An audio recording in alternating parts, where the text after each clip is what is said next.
Hi everybody, it's Sweet Insanity here again for another poetry installment.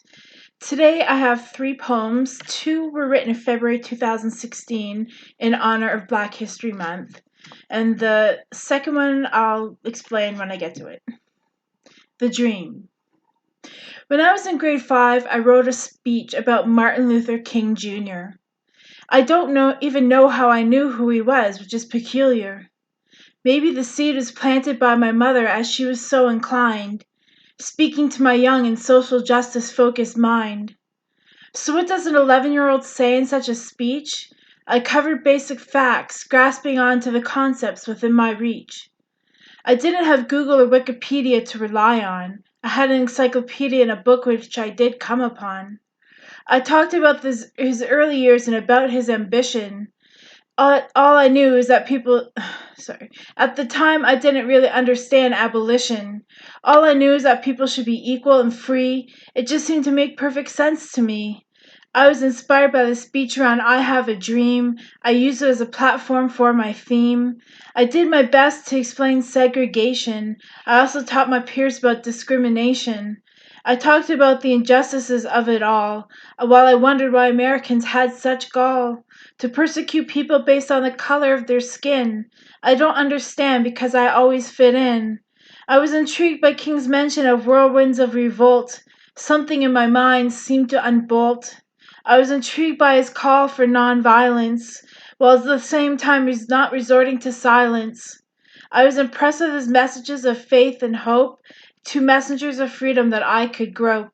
He petitioned to let freedom ring until there came a day where everyone could sing, free at last, thank God Almighty, we're free at last.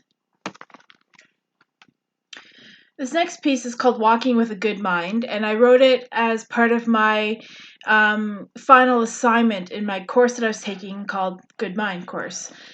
So we had to reflect on what was happening in our communities and what were our agencies doing to help. Walking with a Good Mind.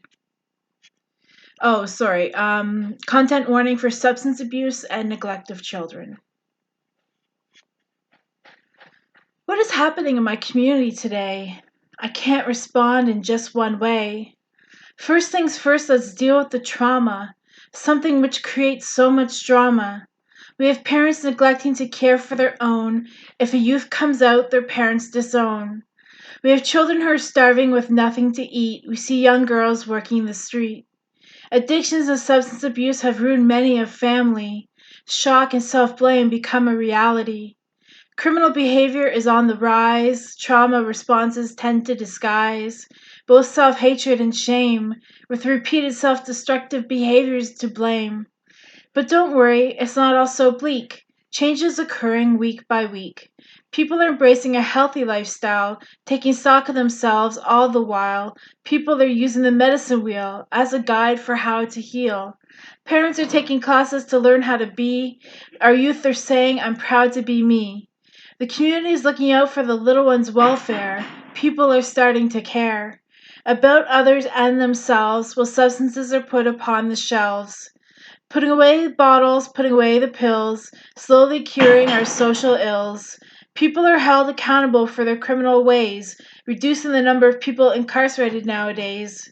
People are replacing self-hatred and shame and pride with pride, realizing that their identity is nothing to hide. What concerns me most out of all of the above is the treatment of children and youth and withholding of love. What can happen in the community to respond to my concern? First of all, parents must learn about themselves and their own path. From there they have everything to gain in the aftermath. They can do this by going for peer support counseling, or maybe spiritual ways are more their thing.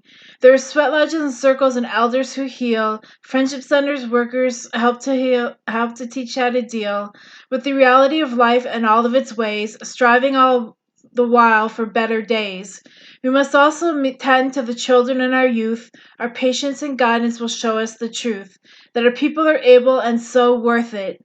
Knowing this makes it easy to commit, to help pave the way for healing our kind, so that we may all walk with a good mind. This last piece is what black means to me. It's a question posed at one of my poetry workshops with TJ Travis from the Bloomfield House. The question posed, what does black mean to me? For me, black is a color on the medicine wheel representing the western direction, representing black people. Yet black people are scattered in all directions today. Africa is a known place of origin, but a friend of mine has made me question where else could have black people originated? Could they have been interspersed with the red people on the medicine wheel, representing the indigenous people of North America, or Turtle Island as it is called? All the races represented on the medicine wheel are interconnected. We all meet in the middle of that wheel, yellow, red, black, and white. We all have so much to learn from each other. So what does black mean to me? It means my brothers and my sisters. It means allies in the struggle against racial discrimination. It means drumbeats that are as old as humanity.